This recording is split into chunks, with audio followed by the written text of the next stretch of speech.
39 millions, c'est le nombre de personnes qui vivent avec le VIH aujourd'hui dans le monde. Un nombre alarmant qui souligne l'importance d'en parler et d'agir. Pourtant, derrière ce nombre se cachent des individus qui vivent, aiment et travaillent tout comme vous et moi. Le VIH, bien que traité efficacement de nos jours, reste incurable. Mais cela n'empêche pas ces personnes d'avoir une vie totalement normale.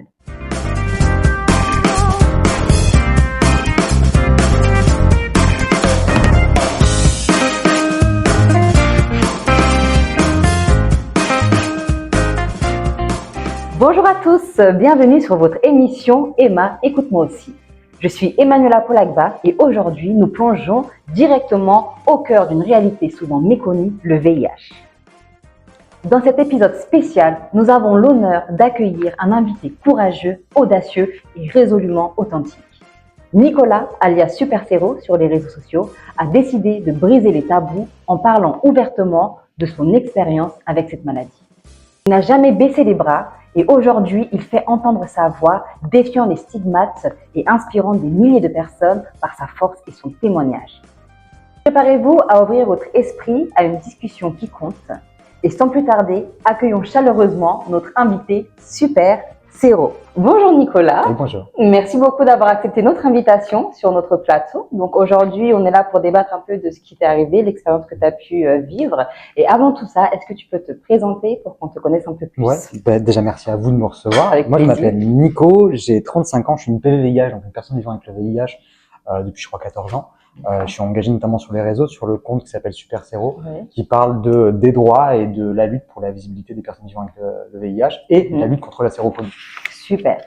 Merci beaucoup. Est-ce que tu peux nous expliquer pourquoi est-ce que tu t'es engagé, comment est-ce que ça s'est produit, quels ont été les éléments déclencheurs pour cette prise de position au niveau de la place publique? Ça s'est fait en plusieurs étapes, ça fait très longtemps que je voulais le faire. Moi déjà, je suis un enfant, mon père a été infecté par l'hépatite qu'on appelait non A non B à l'époque, l'hépatite C, pendant l'affaire du sang contaminé. Donc depuis ma naissance, j'ai un peu baigné on va dire de ce que la sérophobie que mon père pouvait vivre. Donc je pense que depuis très tôt, j'avais déjà cette conscience-là.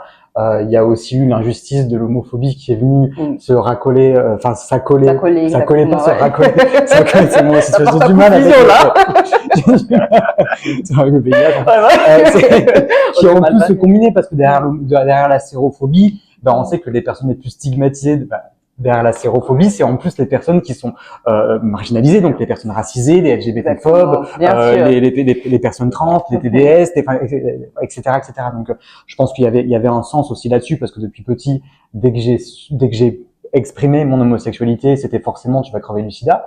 Donc quelque part, directement, il y avait cette idée-là reçue. Et ce qui m'a vraiment m'a donné l'impulsion, c'est le Covid, où en fait je me suis rendu compte que la sérophobie, elle concernait pas forcément que les personnes vivant avec le VIH, mais qu'en fait de manière générale, c'était aussi nous apprendre à mieux gérer les épidémies. D'accord. Ok, très bien. Et comment justement tu as appris que tu étais porteur du VIH? Moi, ça a été, c'est très long. Je vais essayer de faire court, mais parce que ça a été un calvaire. J'étais parti m'installer à Montréal. J'y réponds parce qu'elle pose pas de problème. Mais il faut savoir que c'est des questions qui peuvent poser problème selon. Parce que tu sais, par exemple, j'aurais eu le VIH de naissance. Ça m'aurait amené à dire que ma mère est séropositive. Oui, c'est vrai. Du coup, c'est toujours des questions qui sont délicates parce que bon, moi là, je peux en parler, mais parce que chaque situation est vraiment différente. Mais moi, à l'époque, j'ai eu une primo-infection, donc je l'ai su dès le début. J'ai eu une primo-infection qui était très forte. J'ai eu une labyrinthite aiguë. J'ai pas pu marcher pendant plusieurs mois, et j'étais à Montréal, donc j'ai dû rentrer en urgence en France parce que au Canada, on savait pas du tout ce que j'avais. J'ai payé $200, un truc. Enfin, c'était catastrophique comme prise en charge. Arrivé en France, mon laboratoire me rappelle en me disant on a les résultats, c'est extrêmement grave, retourne voir ton médecin, il faut un traitement d'urgence. Je retourne voir mon généraliste qui était en fait parti en vacances entre-temps, c'était le remplaçant, qui nous a fait attendre, ma mère et moi, 4 heures dans le cabinet. En fin de journée, en fait vraiment comme dans les années 80, et en fin de journée, il nous reçoit pour nous dire effectivement c'est très grave, effectivement ça demande un traitement d'urgence, mais je ne prends pas la responsabilité de vous l'annoncer, vous attendez que votre médecin généraliste retourne en vacances dans 2 semaines pour vous. Donc pendant 2 semaines, tu as dû attendre que ton médecin généraliste... Déjà ça c'était hyper violent, mais on a eu la chance que ma mère travaillait à l'hôpital, donc avait des contacts, et c'est une médecin d'ORL qui a bien voulu nous l'annoncer à 11h du soir dans un service d'ORL de nuit. Et qu'est-ce qu'elle vous a dit? Je m'en souviens plus, à part la sensation que c'était vraiment comme dans les films, où vraiment il y a eu les oreilles qui bourdonnent. Elle était très gentille, très bienveillante. Vraiment, je trouve qu'elle a été incroyable au niveau de l'annonce. En plus, c'était même pas son job, hein, parce que c'est pas une infectiologue. Donc, juste avant de nous annoncer, elle est restée 1 heure au téléphone. Je pense avec quelqu'un qui l'a formée sur le tas. Mais vraiment au top. Mais vraiment les oreilles qui bourdonnent, la perspective qui se recentre, comme ça le moment, vraiment comme dans les films. Ouais. Mais et c'était il y a combien de temps ça? Il y a 14 ans. Il y a 14 ans. T'avais quel âge? 21 ans. 21 ans. Attends. 21 ans. Et puis après, dès le service d'infectiologie, ça a été une horreur. Par contre, dès que ça a été des hommes qui m'ont pris en charge, c'était une catastrophe. J'ai 3 médecins, ça a été une catastrophe. C'est-à-dire que quand ils m'ont demandé comment je me sentais. Moi, j'avais pas beaucoup d'informations. Je savais qu'il existait un traitement, et puis on m'avait tellement fait peur avant le VIH, c'est terrible, que moi je m'attendais à quelque chose de foudroyant. Et dans ma tête, VIH, je me suis dit bon, il doit même rester 10 ans à vivre. Ouais, c'est l'idée justement qu'on a par rapport. Mais je me disais, c'est toujours mieux que 2 semaines, parce que moi j'étais en train de mourir, j'arrivais plus à marcher, donc je me suis dit bon. Peut-être que c'est la fin en fait. Par manque de connaissances, aussi par manque. Je sais pas, moi je suis resté sur l'idée de me dire, je vais attendre les informations, mais déjà je me suis dit bon, c'est pas 2 semaines, je suis pas en train de mourir, donc il me reste quelques années devant moi, et je me suis dit je vais attendre d'être informé, puis on verra. Et ce que j'ai dit au médecin, ça a été de dire pour le moment j'ai pas d'informations, donc je vais attendre d'en avoir, mais je suis déjà content d'apprendre qu'il y a un traitement qui existe. Si j'ai un traitement aujourd'hui, c'est peut-être parce que certains ont eu des traitements expérimentaux, peut-être qu'ils en sont morts, qu'on permet d'en avoir un aujourd'hui, donc j'étais plutôt reconnaissant soulagé d'avoir un traitement, puis reconnaissant, et de me dire voilà, on verra. Je pense que ça sera dur socialement. Et j'ai eu une réponse très bizarre des médecins qui m'ont dit oula, c'est très inquiétant comme réaction, allez de suite voir le psychiatre. Et par la suite, j'ai senti que. Ils t'attendaient à quoi en fait? Que tu pleures? En fait, j'ai compris par la suite que qu'importe de toute manière comment on réagit, j'ai senti aussi que pour beaucoup j'étais déjà coupable et que je ne serais jamais à la bonne place. C'est-à-dire qu'avec certains infectiologues, et même de manière générale en société, ou avec les médecins, ou même avec les gens en société, si je montrais que j'allais trop bien, c'était quand même, tu vas bien, mais en fait, t'es un peu dans le déni parce que, mon Dieu, t'as le sida. J'ai pas le sida, j'ai le VIH. Donc, tu sens que, ok, ça va pas. Donc, et quand tu exprimes aux gens que tu vas pas bien, on te dit, ça va, c'est pas la fin du monde, il y a pire. Oui, c'est ça. Donc, en fait, tu sens que quoi que tu fasses, j'ai mis longtemps à comprendre que le VIH était finalement une affection qui concernait presque tout le monde sauf nous, et que presque tout le monde avait le droit de s'exprimer, mais finalement, pas nous. Et puis c'est ce qui se passe aujourd'hui, parce que finalement, nous entendons pas. C'est ça, exactement. Et c'est comme si vous étiez aussi responsable de ça. C'est comme si c'était un peu la cause de vos actions. C'est un peu bien fait. On est coupable ou victime. Voilà, vous êtes exactement. On n'est ni coupable ni victime. C'est ça qui est important de dire. Et comment est-ce que tes proches ont réagi par rapport à cette annonce-là? Qu'est-ce qui s'est passé? Comment est-ce que ça s'est matérialisé au niveau de l'annonce? Ça n'a pas dû être facile. Bon, moi, ma mère, elle était avec moi quand il y a eu l'annonce. Et puis, j'ai vraiment eu aucun problème de en parler avec ma famille, parce que je pense avec l'histoire de mon père et de la stérophobie, on était déjà sensibilisés à ça. Et non, j'ai eu la chance d'avoir pas de rejet et un accompagnement total. Par contre, d'un point de vue social, ça a été l'enfer. J'ai perdu quasiment tous mes amis.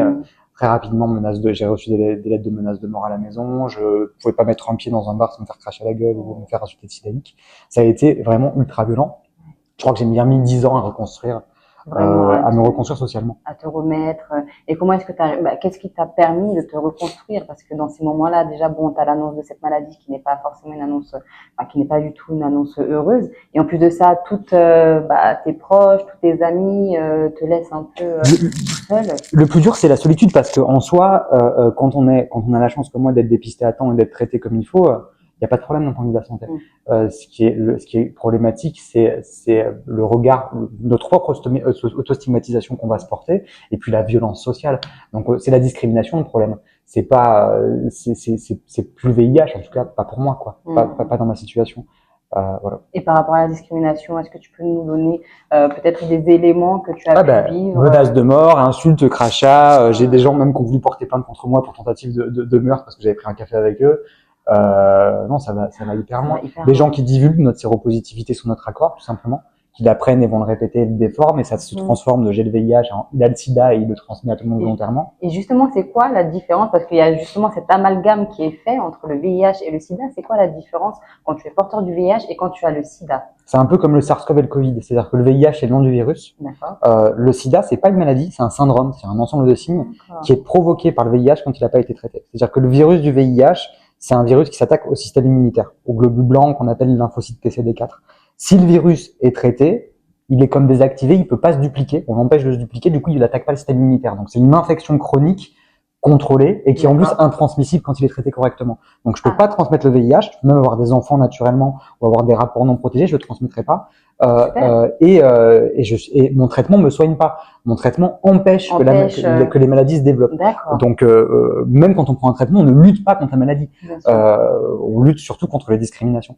Maintenant, quand le virus n'est pas traité, souvent parce que la personne simplement elle n'est pas dépistée, bah du coup là le virus peut se transmettre. Donc ça, il faut aussi lutter contre l'idée qu'on transmettrait le virus volontairement pour se venger, ce qui est une connerie parce que on prend un traitement pour rester en vie. On prend pas le traitement pour, si on le prend pas, on meurt, quoi.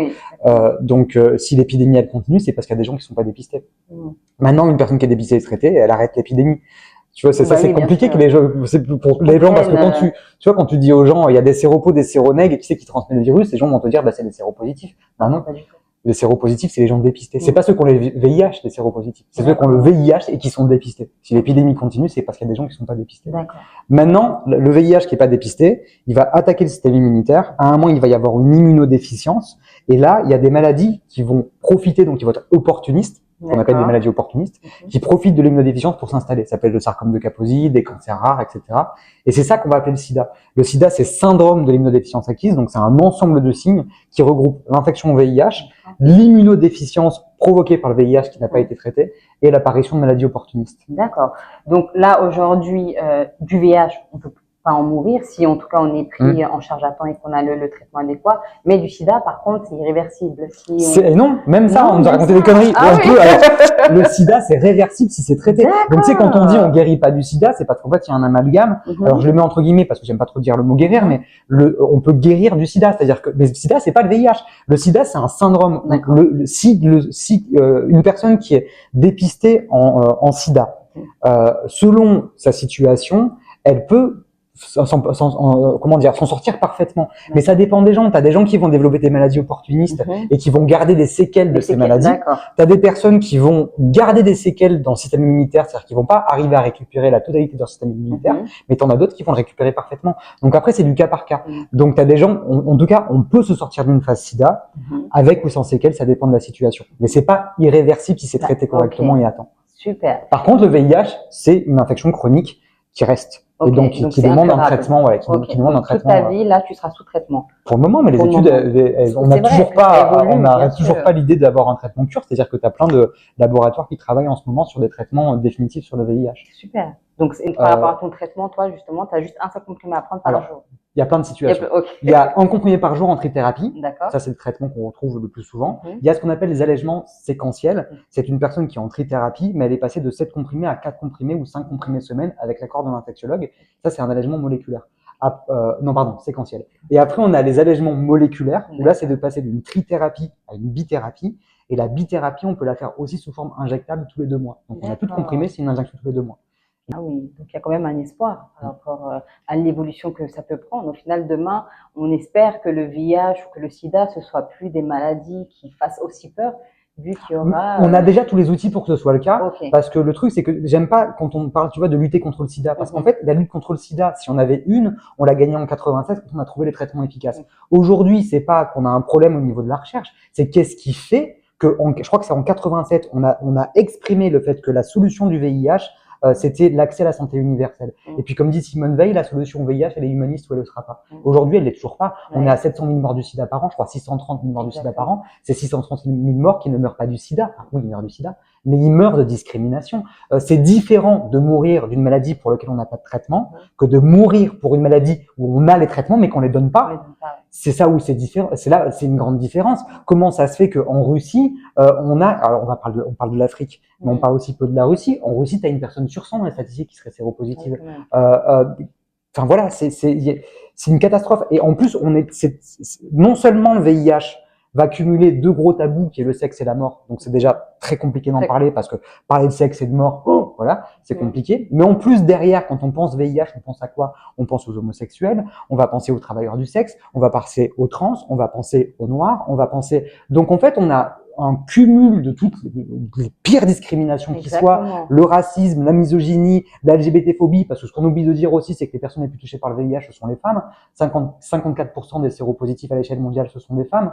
T'as une personne qui meurt dans le monde toutes les 50 secondes. Une personne sur 4, c'est un enfant. On oublie de parler des enfants aussi. Enfin, c'est une catastrophe. Mais voilà, c'est un peu comme toute forme de discrimination. Là, on en est encore à une étape où on est complètement invisibilisé. Donc, en fait, il y a des fantasmes complètement dingues qui se construisent autour de nous. C'est forcément des immigrés qui viennent nous refiler le sida ou des homosexuels qui font n'importe quoi. Sûr. Donc, en même temps, ça alimente et du racisme et de la LGBT-phobie et de la misogynie parce qu'elle avait qu'à faire attention ou elle avait qu'à donc se protéger ou exactement. Une des questions qu'on nous pose le plus souvent qui est de comment est-ce que tu as eu le VIH. Moi, on me la pose 50 fois par jour cette question et elle est problématique pour plusieurs points. Premièrement, elle va inciter en tiers. Souvent, ce que je dis aux gens, c'est que si c'était toi qui m'avais refilé le VIH, t'apprécierais que je le dise pas, que je le répète pas, tu vois, partout, quoi. Et parce que une connerie, si c'était mon ex-femme, mon ex-mari qui m'aurait infecté il y a 2 ans, et que je dis, c'est il y a 2 ans. Donc oui, ce serait. S'il y a des gens qui me connaissent et qui connaissent mon ex-femme, mon ex-mari, tu vois, ils vont le savoir. Si c'est une TME, une transmission mère-enfant, même ma mère, elle a peut-être pas envie que ça sache que j'ai le VIH. Et si je l'ai eu suite à un viol, j'ai peut-être pas forcément envie de parler du viol. Si je l'ai eu pendant l'affaire de sang contaminé par transfusion, j'ai peut-être pas forcément envie de dire que j'ai eu une transfusion, tu vois. Donc en fait, ça va venir sortir du sujet du VIH et aller creuser du côté de l'intimité. Et puis en plus, ça vient nous classifier entre les bons séropos et les mauvais séropos, où on va un peu trouver parfois cette idée de c'est un viol, donc c'est pas de ta faute. Pas ta faute. Ce qui est terrible, quoi. Et alors que de l'autre côté, on veut presque la réponse de oui, t'as fait une partouze avec. C'est ça. Et c'est des choses en fait qui n'ont rien à voir, peu importe comment on a eu le VIH. Déjà, il y a plein de gens qui ne le savent pas. Et peu importe. C'est-à-dire que quand t'as le Covid, t'as le Covid. Alors, j'ai une forte communauté africaine sur les réseaux qui me suivent. Et du coup, tous les jours, je vais me retrouver avec des gens qui, par exemple, vont me parler des praticiens. Ils vont essayer de me vendre, tu vois, des faux traitements pour les personnes séropositives. Qu'est-ce que c'est les praticiens pour ceux qui connaissent pas? Je sais pas comment un praticien, c'est un peu comme un guérisseur. C'est l'équivalent du guérisseur en France, je dirais. Un peu, mais enfin moi, c'est vrai que sur les réseaux, quand on parle de tradipraticiens, c'est plutôt des personnes qui sont en Afrique. Je sais. Puis après, il y en a sûrement en France des tradipraticiens. Mais c'est des pratiques de guérisseurs. C'est un sujet que je maîtrise pas complètement, mais c'est là où je le maîtrise, c'est dans les travers catastrophiques que ça peut avoir quand tu as des personnes qui vendent des faux traitements à des personnes séropositives qui sont fragilisées, où on leur vend des traitements à 50 000 francs CFA, on leur dit tu vas prendre ça et tu vas guérir du sida, et où tu as des personnes qui y croient et qui prennent ce traitement et pensent qu'elles vont mieux et puis 5-6 ans plus tard elles sont mortes. Et ça c'est très compliqué parce que j'ai beaucoup de témoignages de personnes qui meurent à cause de ces pratiques et à cause en fait de ces gens qui connaissent pas le VIH et qui vendent des faux traitements. Mais encore une fois, c'est délicat d'en parler parce que je suis un homme, je suis une personne blanche et je suis pas en Afrique, moi je suis en France, donc je parle aussi de quelque chose que je maîtrise pas uniquement à travers des témoignages. Donc c'est très délicat à en parler. C'est super important aussi de mettre ça en lumière parce que tu les reçois ces témoignages-là, c'est toi qui les lis, c'est à toi qu'on confie cette chose-là. Donc c'est important aussi, peu importe que tu sois blanche, que tu sois noire. Oui, mais c'est difficile parce que tu vois quand t'as quelqu'un qui vient te dire mais qu'est-ce que tu connais toi à l'Afrique? Ben rien. Donc forcément avec cet argument, qu'est-ce que tu veux que je dise? Il a raison. C'est vrai. La personne, forcément, j'y connais rien en Afrique. J'ai dû aller une fois en Afrique. Mais tu as des témoignages. Quand j'avais 12 ans. Oui, mais j'ai que des témoignages. Mais les témoignages, on les voit pas, toi, quelle valeur ça a, parce que il faut et puis c'est compliqué, à parler de ces sujets-là. Et de la même manière avec Kombuka, quand tu vois, des personnes qui viennent, Kombuka, c'est une application, et une émission, chrétienne, de témoignages de personnes qui auraient guéri par la prière, Et on va retrouver des témoignages de personnes qui prétendent avoir guéri du VIH en priant Jésus. Et on entend même dans les témoignages qu'il y a une confusion entre le VIH et le SIDA, qu'il y a une confusion entre la charge virale, le taux de CD4, la sérologie. Et tu sens que les personnes vraiment, quand j'ai entendu les témoignages, elles pensent vraiment avoir guéri. Mais en fait, des fois, quand tu entends le témoignage, tu te rends compte que tu dis mais en fait la personne soit elle a eu une primo-infection, donc c'est le tout début de l'infection, on peut être très malade au tout début, et en fait passer la primo-infection, en fait on va très bien. Il y a quelques semaines où on peut être très fatigué, être vraiment très malade, et à un moment le corps humain il va lutter contre le VIH et on va se restabiliser, et cette période asymptomatique elle peut durer 8 ans.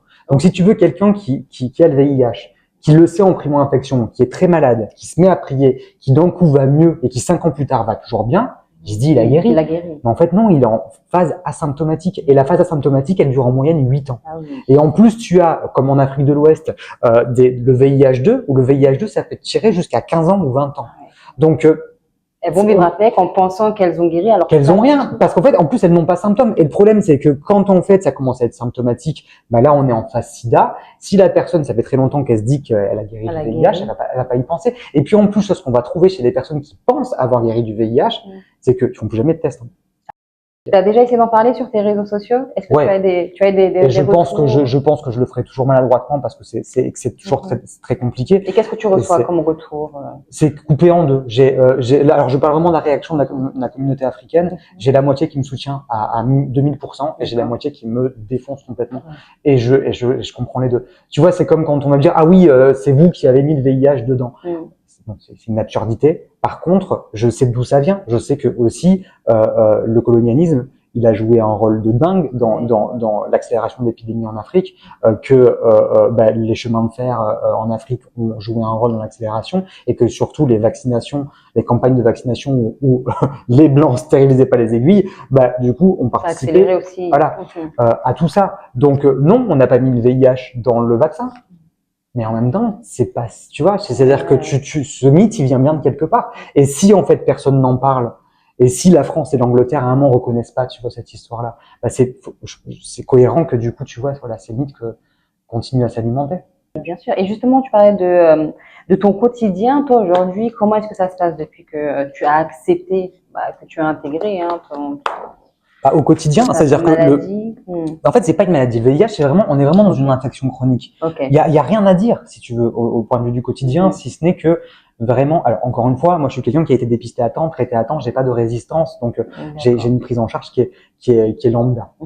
Est-ce que tu sais, entre le moment où tu l'as contracté et le moment où tu as été pris en charge, ça a duré combien de temps ou t'as pas... Moi, j'étais en primo-infection, donc c'était vraiment au tout début. D'accord, au tout début. Mais ça, tu vois, c'est une question qui peut être problématique aussi, parce que moi, j'ai la chance d'avoir été en primo-infection, mais par exemple, quelqu'un qui a su qu'il y a eu le VIH des années plus tard, et qui se dit, mais peut-être que ça faisait 5 ans que j'avais le VIH. C'est une question qui peut être violente, parce que la personne te dit, pendant 5 ans, j'avais le VIH et je le savais pas. Oui. Et forcément, les questions qui peuvent venir derrière, c'est, mais attends, t'aurais pas contaminé des gens. Oui, exactement. Et tout ça, ce sont des sujets qui sont vraiment délicats. Voilà. Et par rapport à ton quotidien, par rapport au quotidien, voilà, moi j'ai un traitement qui est efficace, donc il y a rien à dire sur mon quotidien, si ce n'est que la discrimination, d'une part l'autostigmatisation que j'ai pu m'imposer à moi-même, donc la pression sociale a fait que je me suis imposé, et puis après la violence sociale, la violence systémique, la violence de la sérophobie. Pour te donner un peu un indice de ce que ça peut être, t'as vu ce qu'on a vécu pendant le Covid. Oui. T'imagines ça fois 20 tous les jours de ta vie en étant tout seul, en étant la seule personne qui le SARS-CoV, tu vois. C'est pas évident. Il faut être fort mentalement aussi. C'est ce qui fait que tu as énormément de suicides, que tu as, pour donner une échelle, il y a 2 fois plus de morts par sérophobie en France qu'il y a de féminicides. Il y a ce qu'on appelle les suicides longs. Tu sais, quand les gens te disent, ah, mais qui nous dit que vous arrêtez pas votre traitement pour nous contaminer? Alors oui, il y a bien des personnes qui arrêtent leur traitement, ce qu'on appelle des suicides longs. C'est-à-dire qu'à force d'être discriminé et d'être seul pendant 5 ans, 10 ans, 15 ans, 20 ans, tu as des personnes et j'y ai déjà pensé, qui finissent par dire, j'arrête le traitement et je me laisse mourir. Il n'y a aucune raison pour qu'en fait ça se passe mal, et ça se passe quasiment tout le temps mal. Tout le temps mal uniquement parce que on a fait de cette épidémie un tabou de dingue, et puis en plus on l'a rendu invisible, donc c'est quand même dingue qu'on continue à dire aujourd'hui on va gérer le VIH. Et comment vous voulez gérer une épidémie si vous la rendez invisible et que vous stigmatisez les seules personnes qui sont dépistées? C'est-à-dire que tant que les gens n'arrivent pas tant que les gens pensent que les séropositifs sont les problèmes, alors qu'en fait tu leur dis, mais attendez, vous pensez que le problème c'est les gens qui se dépistent et qui se traitent? Et tu dis, en fait, on stigmatise la solution. Les séropositifs, c'est la solution. Les séropositifs, ce sont les personnes qui sont dépistées et traitées. Donc, c'est-à-dire que moi, je suis quelqu'un qui arrête les chaînes de transmission, qui a arrêté ma chaîne de transmission. C'est comme ça qu'on contrôle l'épidémie. Et ce qu'il faut, c'est aussi pouvoir repermettre aux personnes séropositives, comme on l'a fait avec le racisme, avec l'homophobie, de passer la honte à la fierté, de rebasculer la honte du côté de l'oppresseur et de dire, mais moi, non seulement j'ai pas à avoir honte, mais en fait, je t'emmerde avec cette question. C'est-à-dire que moi, je suis fier de ce que je suis. Alors, le VIH me définit pas plus que ma couleur de peau, ma sexualité, mon genre, mais elle fait aussi partie de moi. tant que tu m'as rappelé que je n'étais que ça pour toi, et que finalement, ça vient aussi marquer quelque chose dans mon histoire que je me réapproprie et que je vais interpréter. Donc oui, ça m'appartient aussi, et je suis fier, premièrement, de survivre face à ta connerie, de survivre face à cette violence, d'être un acteur qui participe à arrêter l'épidémie, et puis de mon histoire tout simplement. Bien sûr. Et par rapport à tes relations aujourd'hui, est-ce que tu es en couple? Ouais, oui, super, c'est ça. Et comment est-ce que ça s'est passé au niveau de ta rencontre, au niveau aussi de ce moment-là où tu as dû lui dire que tu étais porteur du VIH, et la réaction aussi de la personne? Alors moi, ça a été ma première relation où je l'ai pas dit de suite. C'est-à-dire que avant Cyril, j'en parlais dès le départ.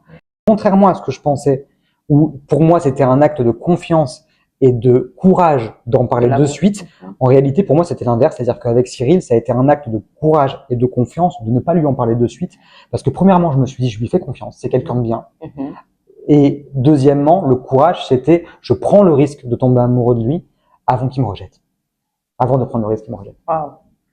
Alors arrive ce fameux jour où tu es on va dire un peu obligé de lui avouer comment on n'est jamais obligé, et puis on n'avoue pas, c'est une confidence. C'est une confidence. Et pour la première fois, ça a été le cas, c'est-à-dire que pour la première fois, je lui ai pas fait une annonce, je lui ai parlé parce que j'avais envie de le faire. Et ça a été ultra dur parce que en fait pour la première fois, j'ai vécu ce qu'était un coming out, c'est-à-dire l'annonce de quelque chose, parce que mon VIH, j'en avais parlé très librement, mais c'était différent cette fois. C'était différent parce que c'était important.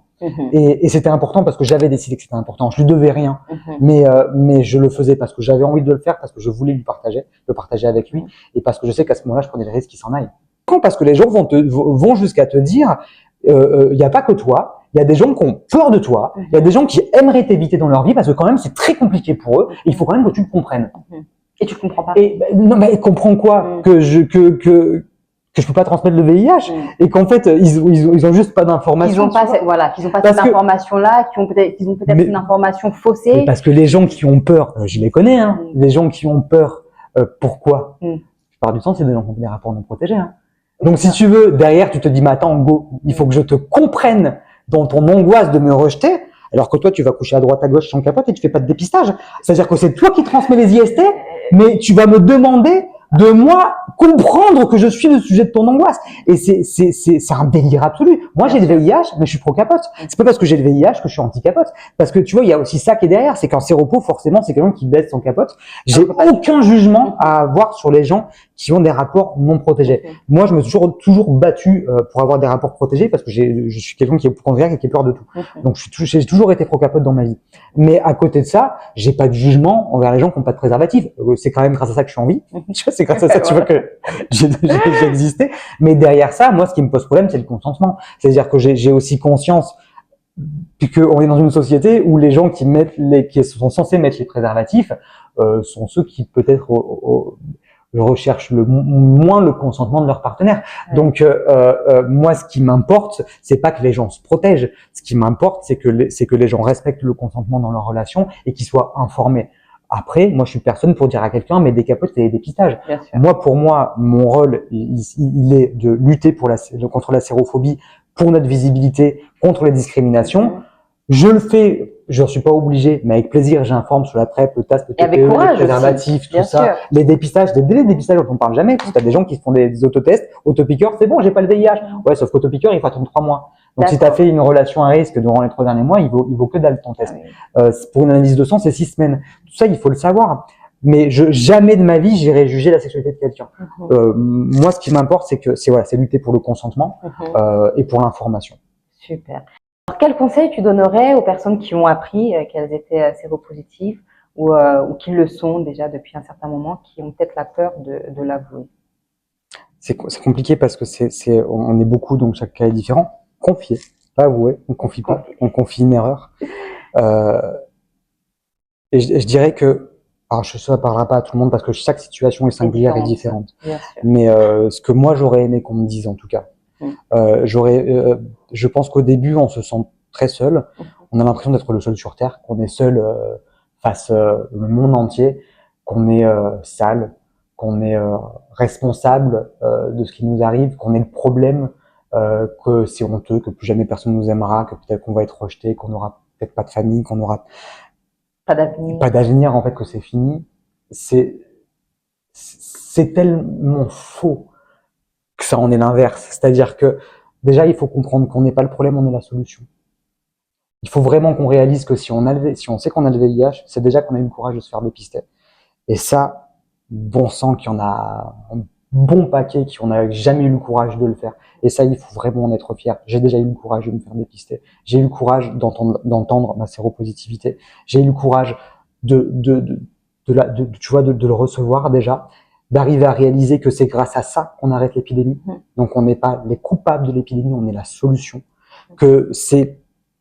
Il faut faire des parallèles avec les discriminations qu'on connaît. Je pense que si on est quelqu'un qui est victime de racisme, il faut faire des parallèles avec le racisme. Si on vit de l'homophobie, il faut faire des parallèles avec l'homophobie. Il faut se rappeler que toute cette violence qu'on a dans la tête, où on a l'impression, il faut se rappeler que ce sont des phrases de personnes qui discriminent. Ça vaut pas plus que ce que vaut un raciste, ou ce que vaut un homophobe ou un misogyne. Ça n'a pas plus de valeur que ça. C'est-à-dire que toutes les personnes qui vont à un moment nous rejeter, nous traiter comme des moins que rien, comme des gens sales, toutes ces personnes-là, dans leurs paroles, elles ne valent pas mieux qu'une personne homophobe, raciste, misogyne, transphobe, LGBTphobe. Ça n'a pas plus de valeur que ça. Au-delà de ça, il faut réaliser vraiment que non seulement on est la solution, mais on est la solution à tellement de choses. On a tous vécu ce qui s'est passé pendant le Covid, et on a bien vu que ce qui nous a détruit, plus que le virus, c'est notre capacité, par la peur, à détester notre voisin plutôt que de préférer l'aider. Et si on résout cette solution, si on résout ce problème, on a la solution des épidémies. Et les seules personnes qui ont les clés, ce sont les séropositifs. Les seules personnes qui ont vraiment les clés pour accompagner les gens à leur faire comprendre que non seulement le problème c'est leur peur, mais qu'il existe une solution, qu'elles peuvent les dépasser, qu'elles peuvent s'informer, qu'elles peuvent aller vers l'entraide plutôt que la haine, et que surtout, si on veut, on n'est pas obligé, mais on a les capacités de leur donner les clés pour pouvoir le faire. Les gens qui prennent conscience de ces oppressions et qui réalisent que elles ont les clés, c'est des super-héros. Un séropositif, c'est un héros, mais comme toutes les personnes mises au banc de la société. Super. Femmes, personnes racisées, lesbiennes, gays, bi, trans, homosexuels, gros, personnes handicapées. Pour terminer, on a un petit rituel chez nous, donc c'est un petit tirage au sort avec quelques questions. C'est des questions sur le VIH, voilà, médical, genre. Ouais, exactement. Et après, t'as la réponse. Oui, j'ai la réponse. Moi, le challenge que je vais te donner, c'est est-ce que les réponses elles vont être bonnes. Voilà, c'est ça. Peut-être que c'est toi qui vas me donner la bonne réponse. Alors, tiens, je te laisse. On les fait toutes. Non, une seule. Ah bon? Ouais. Oh, tu veux te les faire? Bah ouais. Alors, c'est quoi la question? Par quel moyen pouvons attraper le VIH? Alors, le VIH, c'est une infection sexuellement transmissible quand il n'est pas traité. Quand il est traité efficacement, c'est plus une IST. Je préfère l'acronyme canadien qui dit ITSS, infection transmissible sexuellement et par le sang. C'est mieux. Comment est-ce qu'on peut l'avoir? Lors de rapports non protégés. Le rapport le plus à risque, c'est pour celui qui est pénétré, qui est de 10 à 30 fois plus à risque. Le rapport anal est beaucoup plus à risque parce que les lésions, la paroi elle est fragile. Donc en fait, le VIH qui sera dans le sperme, s'il rentre à travers, une blessure, il va rentrer dans le sang. Après, c'est le rapport vaginal pour la personne qui est pénétrée. Celui qui pénètre. Il y a par les liquides, alors dans ce qu'on appelle les TME, les transmissions mère-enfant, ça arrive quasiment plus en France parce que on dépiste les femmes qui sont enceintes, mais ça arrive encore. Soit ça peut être in vitro, soit ça peut être pendant l'accouchement, soit ça peut être pendant l'allaitement, quand il n'y a pas de traitement. Et il y a aussi ce qu'on appelle les AES ou AEV, les accidents d'exposition au sang. Les échanges de seringues ou par exemple un IDE qui va se piquer avec une aiguille ou qui va se blesser. Super. Je pense que j'ai fait tout ça. T'as fait le tour, je pense. Oui, effectivement, tu as fait le tour. J'en fais les autres, moi j'ai le temps de répondre à ça. Ça me plaît. En quelle année est apparu le VIH? Ah, elle est hyper intéressante cette question parce qu'il y a la version historique. Exactement, c'est ça. Officiellement, on a la première fois qu'on l'a découvert, c'est en 81. Aux États-Unis. Alors 81 ou 83, parce que 81, ce qu'on découvre, c'est ce qu'on appellera plus tard le SIDA, c'est-à-dire la face de la maladie. qu'on ne connaissait pas. Donc au début, on a parlé du cancer gay. Parce que les premières personnes qu'on a découvert, elles avaient souvent, c'était surtout le sarcome de Kaposi, qui est un cancer rare de la peau qu'on trouvait chez des patients homosexuels. Donc on a appelé ça la lèpre rose, le cancer gay, et c'est, je crois, au courant de l'année ou de l'année d'après qu'on a appelé ça le SIDA, syndrome d'immunodéficience acquise. Puis après, je crois que c'est en 83 que la France a découvert un virus qui était le LHTLV ou le LAV, je confonds tout le temps. Non, le LAV. Les États-Unis, le HTLV. Finalement, c'est la France qui avait raison. Et on a renommé le virus VIH. Donc ça, c'est 83. Mais ça, c'est la version officielle. Super. Peux-tu nous donner la définition du VIH, virus d'immunodéficience humain? Super. À chaque il y en a une autre. Il y en a encore une. Je vais en rajouter une autre aussi. Et ouais. Quel est le test VIH le plus fiable? C'est le test ELISA, fait par ELISA, je crois que c'est une 4e génération. On le fait en laboratoire, c'est gratuit, sans ordonnance dans tous les labos de France. Il faut attendre 6 semaines après le dernier rapport à risque pour qu'il soit efficace. Au mieux, on peut faire 4 semaines, mais 4 semaines, je crois que c'est 95% efficace. Et moi, j'ai une question pour toi qui est hyper compliquée. On dit MST ou on dit IST? Je dirais IST. C'est vrai? On dit IST, en fait, MST, c'est l'ancien acronyme. Avant, on appelait maladie vénérienne, puis après, on a appelé ça MST. À partir de 2000, on a commencé, et je sais plus si c'est 2000 ou 2008 que l'OMS a décidé de changer MST en IST. Pour une raison qui est simple, c'est qu'on ne transmet pas des maladies sexuellement. Ça se transmet pas un cancer du col de l'utérus. Ce qui se transmet, c'est le papillomavirus, qui est une infection qui peut, dans certains cas, développer le cancer. Donc c'est pareil, on ne transmet pas le sarcome de Kaposi, qui est la maladie, qui est une des maladies qu'on peut trouver en SIDA, mais on transmet l'infection au VIH, qui, dans certains cas, tu vois, si t'es pas traité, peut amener au SIDA et donc au sarcome de Kaposi. C'est-à-dire qu'il faut vraiment le savoir, le VIH, quand il est traité efficacement avec une charge virale qui est contrôlée, il est intransmissible à 100%. On n'est pas à 99,5,9. C'est impossible. C'est-à-dire que sur des millions de rapports sexuels, il n'y a jamais eu de transmission de VIH avec une charge virale contrôlée. C'est impossible. Donc c'est quelque chose dont on est sûr aujourd'hui à 100% qu'il y a un consensus médical qui est mondial. Il faut vraiment le dire, le risque zéro, il existe. Ça, il faut vraiment arriver à l'entendre pour le VIH quand il est traité. C'est ce qu'on appelle le TASP, traitement AS prévention. Ça, il faut absolument le savoir.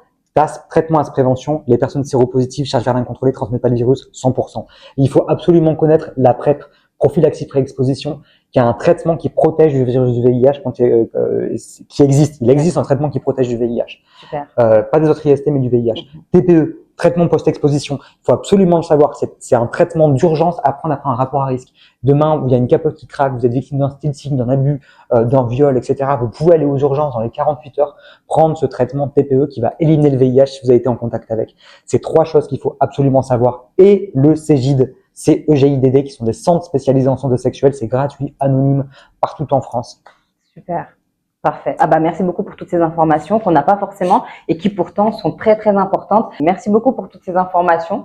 Merci aussi pour ton témoignage. Merci pour ta joie de vivre. J'ai vraiment apprécié au niveau de l'échange qu'on a pu avoir et surtout. Attends, j'ai pas fini. J'ai écrit un bouquin.